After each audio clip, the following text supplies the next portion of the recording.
Howdy.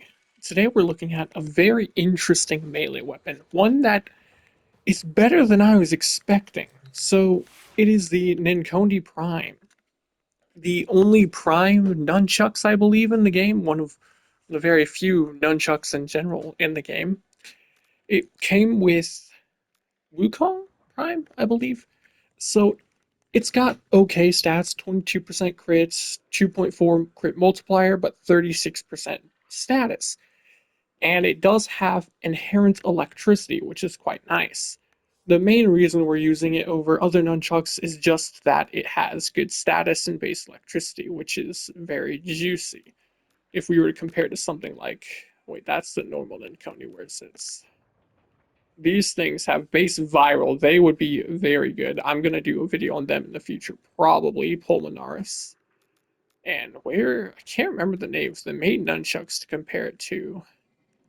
Where are they? I cannot see to find them.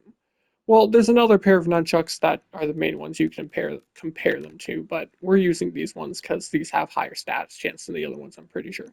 So we are using with the Atlantis Vulcan stance because this has a very funny and effective stance for the forward guard combo, and it is really, really satisfying. So this build specifically we will be using with Saryn, and we have Nourish on because we're gonna want viral. So we have this is a typical Saryn build, nothing really special here. Brief respite, catalyzing shield, so we can shield gate with molts.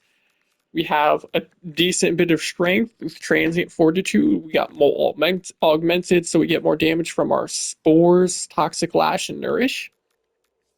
Arcane Strike for attack speed, sure-footed plus fortitude, so we get immunity knockdown. If you want have prime sure-footed, you could use that instead and switch fortitude out. I just didn't really have any other thing that I felt like was necessary here because we don't really need more energy with like equilibrium or something. So, and range is pretty irrelevant. So that you could really put whatever you wanted here. Energy Nexus, because Energy Nexus with Nourish is very nice. Venom Dose, so we can get corrosive added onto our weapons. That's very important. And then a ton of duration, and then obviously Energy Max. So we inherently have electricity. Then I'm using a Riven. It gives status chance, electricity, and crit chance. Right? This Riven is basically just an upgraded version of Voltaic Strike. You can replace it though, you don't need it. It's just for like extra damage. So we'll show it without the Riven. It's actually going to make such a minuscule difference in damage, it's completely irrelevant. We need electricity because we're using melee influence. Then we got, your typical stealth condition overload for damage, sacrificial steel blood rush crit for crit chance, more crit chance from the passive for gladiator vice, as well as the attack speed, crit damage, range, weeping wounds for status chance, and then obviously just more electricity damage. So we have electric because electric does good damage and it will proc melee influence. We have viral because it's important to make enemies take more damage. We have corrosive so that enemies get armor stripped, and Toxic Lash, which just in general gives us even more damage. And you're going to see this is really, really funny. So the combo I'm talking about, the forward block, is this. Pretty satisfying. That first attack doesn't matter, but that second attack where you dash forward, it has a lot, I mean a lot of hits. It is just going to apply a million stats effects. So we're going to show killing, no armor strip, no viral, nothing. So it really shouldn't even be very effective. And it's not going to be that effective. But you can see that it applies a fair bit of status effects here. And it is really, really funny. It kind of pulverized them once it started to build up the combo. But then once we add in viral and corrosive, I'm not even going to cast Toxic Lash here, just these two.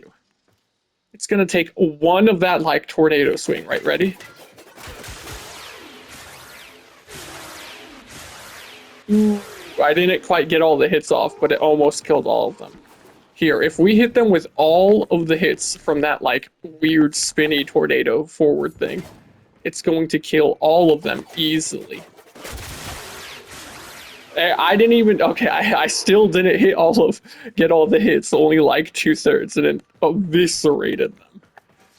It is really hard to show how insane the damage is on this, because they just die too quick. It just does too much damage. It's insane, and it's, again, super satisfying. Like, that attack, something about it just, oh god, it is so, so beautiful. I love it. So, very, very juicy, and then if you add in Toxic Lash, oh, well, things just get even more insane then. Because all of those lightning procs, they're going to count as hits, right, from melee influence and do just a ton of toxin. Very, very effective. So yeah, Ninkondi Prime. Not a bad melee. If you like nunchucks, these are very good, especially with a weapon platform like Saryn, so that you can get corrosive and viral. You can just build viral on the weapon, and I'll show that real quick. If you wanted to do it on a Warframe that isn't Saryn, for example, you would have to give up probably the attack speed here, or one of those mods, so we would switch in.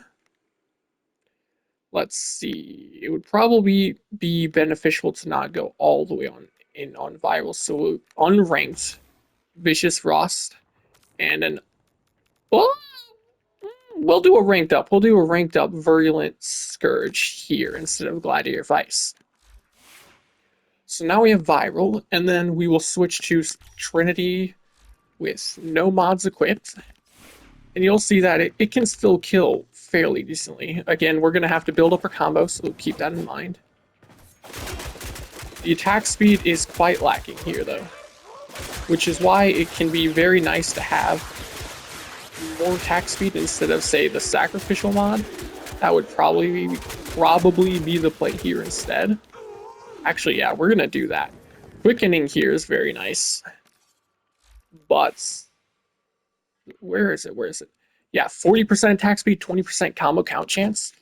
Either that or Gladiator Vice's 30% attack speed, but 10% melee crit chance per combo multiplier. Since the first one doesn't count, that means you get 110% crit chance once it's stacked up. So we'll put this here so we actually don't end up losing too much crit. And now it's going to help us so our attack speed isn't just horrendous. Because with low attack speed, it's kind of rough. Alright, let's do this again. This is a mediocre build with some viral slapped in, and no ribbon, and no buffs. It's still quite effective. The main problem I have in missions using this combo is that it just, I can't do it because everything's dead before all the hits get off. Like, it only takes the first couple hits out of these like 30 million hits that go off for it to actually kill something. But once you start facing high-level enemies and you can get all those hits off, dude, it will spread the melee influence procs like crazy. So yeah, very good melee. I was not expecting it to be so good. The only reason I actually tried it is because I got a ribbon for it. And so I was like, hey, you know what? Might as well see what it's like. And so that's exactly what I did. And I was pleasantly surprised. In case you want to see, here is the Saryn fashion. Oh, I do have a sign on. I wasn't sure if I had one on. It's clipping through right now, which is annoying. So I'm actually just going to take it off for now. And then just community of Tenno sigil on the front. So yeah, thanks for watching. If you liked the video, then leave a like maybe. If you didn't, then leave a dislike. And if you want to see more stuff like this, then subscribe.